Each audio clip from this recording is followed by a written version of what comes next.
mūsų trispalvė tai orios ir garbingos tautos valstybingumo liudijimas, kuris yra įrašytas ne tik istorijoje, bet ir kiekvieno lietuvio, Lietuvos piliečio širdyje ir kraujyje.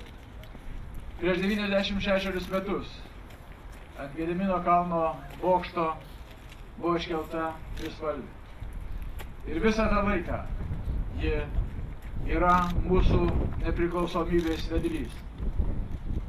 Ji vedė į kovą mūsų 18 metų savanorius. Ji buvo vėliava pokario partizanų. Ji mus vienijo, tvirtino sąjūdžio mitinguose, Baltijos kelyje. Ir 88 metais vėl iškelta ant Gedimino bokšto. Ji per nelaisvės metus mus vedė į mūsų valstybės laisvės aušrą. Šiandieną mūsų valstybės laisvę ir taiką saugo patikima, moderni, motyvuota, profesionali Lietuvos kariuomenė. Kartu su NATO sąjungininkais jie budi mūsų valstybės saugumo ir taikos sargyboje. Mūsų trispalvė rodo mums kelią.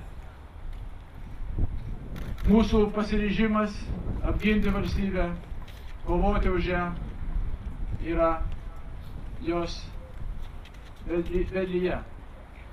Šiandien trispalvė žymi ne tik naujųjų metų dieną. Šiandien trispalvė pažymi ir kitą labai svarbų valstybės įvykį, tai euro įvedimą, kuris stiprina mūsų saugumą, mūsų finansinį saugumą, ekonominį saugumą, politinį saugumą.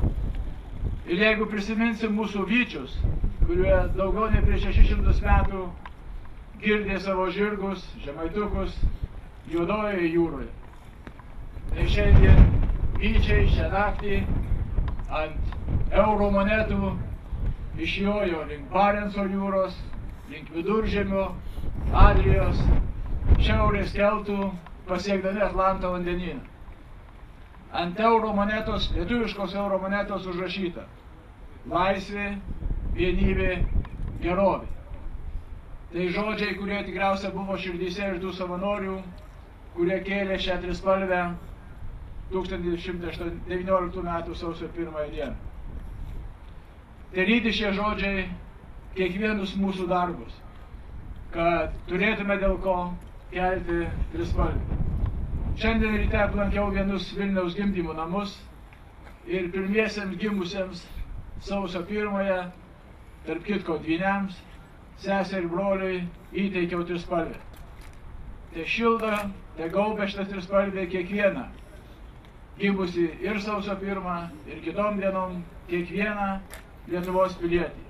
Sveikinu su Lietuvos valstybės diena.